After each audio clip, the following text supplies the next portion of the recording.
Hai semuanya, aku Via. Di sini aku dan teman-teman aku bakal jelasin tentang bagian mandibula dan juga maksila. Nah, kita semua tahu ya kalau mulut itu buat bicara, buat makan, buat senyum, buat minum dan juga lain-lainnya ya. Wah, itu masya Allah banget ya. Seberapa luar biasanya ciptaan Allah untuk kita gitu. Nah, salah satu ciptaan Allah yang paling luar biasa adalah mandibula dan juga maksila. Di sini aku bakalan jelasin yang pertama tentang maksila, kemudian untuk bagian-bagian yang lain nanti teman-temanku bakal yang jelasin. Aku di sini jelasinnya terutama yang bagian dalamnya. Oke, jadi yang pertama itu ada prosesus frontalis. Itu bagiannya ada di hidung atas. Kemudian ada prosesus zygomaticus, itu posisinya ada di pipi bagian atas. Habis itu ada prosesus palatinus. Nah, prosesus palatinus ini ada di mulut, di langit-langit mulut. Kemudian ada prosesus alveolaris. Nah, prosesus alveolaris ini itu tempat di mana gigi kita itu berada. Kemudian ada sinus maxillaris. Sinus maxillaris itu bagian dalam ya, namanya juga sinus di bagian hidung seperti itu. Tadi kan ada prosesus alveolaris tempat gigi. Nah, di antara gigi-gigi itu ada sekatnya. Itu namanya itu adalah septa intraalveolaria maxilla. Itu tadi semua yang aku jelasin dari maksila. Nah, untuk bagian yang lain nanti akan dijelaskan oleh teman saya. Halo semua, di sini aku Kinar mau ngejelasin di bagian luar maksila. Nah, di bagian interiornya itu ada yang dinamakan foramen infraorbitale, yang dimana menjadi pintu keluar dari nervus infraorbitale, yaitu percabangan dari nervus trigeminal yang memberikan sensasi ke area wajah tengah dan juga area bibir atas. Di sisi medial juga ada yang dinamakan sulcus lacrimalis, di mana letaknya tuh di daerah sini. Ini membentuk kanalis nasolacrimalis yang berfungsi untuk mengalirkan air mata dari mata hingga ke rongga hidung. Satu lagi yang gak kalah penting tuh ada namanya fossa incisiva bagian anterior palatum, yang di dalamnya tuh ada foramen incisivus. Lubang ini dilewati oleh nervus nasopalatinus dan pembuluh darah lainnya. Hai, aku Clara. Oke teman-teman, sekarang kita intip ke bagian dalam maksila. Nah, di sini ada sinus maxillaris, yaitu rongga udara terbesar di area wajah. Fungsi utamanya itu untuk meringankan berat tulang wajah dan untuk membantu resonansi suara kita. Jadi ternyata struktur ini bukan cuma kosong, tapi berperan penting banget ya. Nah, sinus maksila ini punya lubang drainase kecil yang namanya ostium maxillaris. Nah, ostium ini bermuara ke meatus nasi medius.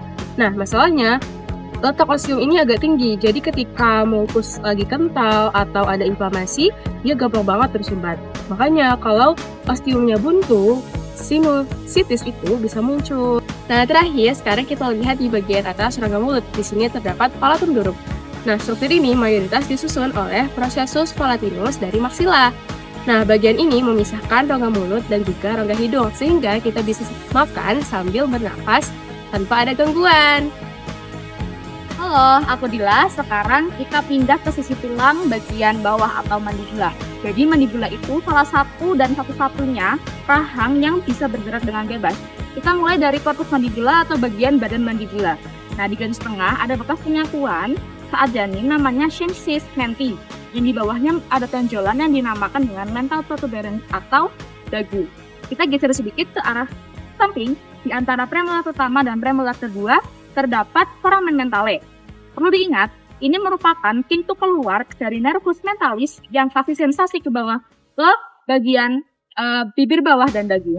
Penting untuk bagian pembiusan lokal.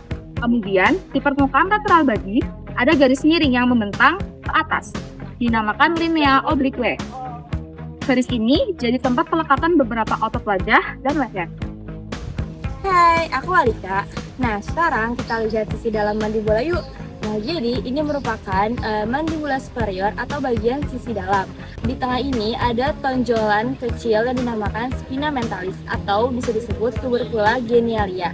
ini merupakan tempat penting melekatnya otot-otot dasar mulut, yaitu ada otot genioglossus dan otot geniohyoid. Nah, geser ke sampingnya itu ada garis miring yang lebih besar yang dinamakan linea mylohyoid. Garis ini merupakan tempat asal otot dasar mulut utama yang dinamakan musculus mylohyoideus. Ia membagi permukaan mandibula menjadi dua fasa penting. Nah, di garis itu ada cekungan untuk kelenjar ludah sublingual yang dinamakan fossa sublingualis. Nah, di bawahnya ada cekungan juga untuk kelenjar ludah submandibular yang dinamakan fossa submandibularis. Kan saya Aisyah Paramesti Azalia. Nah, di sini kita akan naik ke bagian vertikal mandibula, yaitu ramus mandibula. Ramus ini bertemu dengan korpus di sudut yang tajam, yaitu angularis mandibula. Kemudian kita lihat di sisi medial ramus ada lubang yang sangat vital untuk kita, yaitu foramen mandibular. Foramen mandibular ini sebagai pintu masuk untuk nervus alveolaris inferior, yaitu saraf yang mengurus semua gigi bagian bawah kita. Kemudian di atas ramus ini ada dua prosesus. Yang pertama ada prosesus coronoideus dan yang kedua ada prosesus condylaris. Di antara keduanya ada cekungan yang bernama incisura mandibularis.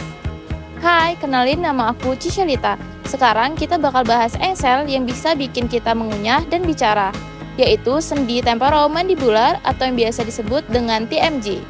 Sendi ini sangat unik karena terletak di antara prosesus condylaris mandibula dan fossa mandibularis di tulang temporal. Kunci TMJ adalah diskus artikular, bantalan tulang rawan yang membagi sendi menjadi kompartemen atas dan bawah. Diskus ini memungkinkan gerakan kompleks seperti membuka mulut, rotasi, dan translasi. TMJ diperkuat oleh ligamen, yaitu ligamentum lateral, penguat utama di sisi luar, dan dua ligamentum aksesoris, yaitu ligamentum sphenomandibular dan ligamentum stylomandibular. Ligamen ini menjaga kondil agar tetap pada jalurnya. Masya Allah, luar biasa ya ciptaan Allah Subhanahu wa Ta'ala. Aku, Flaurin Nurfika Rahmatika Asa, yang akan menutup sesi pada pagi hari ini, dan aku akan memberikan sedikit kesimpulan dari penjelasan dari teman-teman aku. Nah, bahwasannya maksila itu memberikan kita rongga untuk bernafas dan dukungan wajah. Lalu mandibula dengan sendi TMJ yang kompleks memungkinkan adanya mastikasi atau pengunyahan dan kalamullah untuk berbicara, berdakwah, serta berzikir. Nah, friends, kalian tahu nggak, tanpa adanya kesempurnaan dari anatomi ini, kita nggak bisa loh menjalankan fungsi hidup secara optimal. Nah, ini adalah bentuk amanah dari Allah Subhanahu wa Ta'ala yang perlu kita jaga dan kita syukuri. Semoga video edukasi dari kami bermanfaat untuk kelangsungan studi anatomi kalian.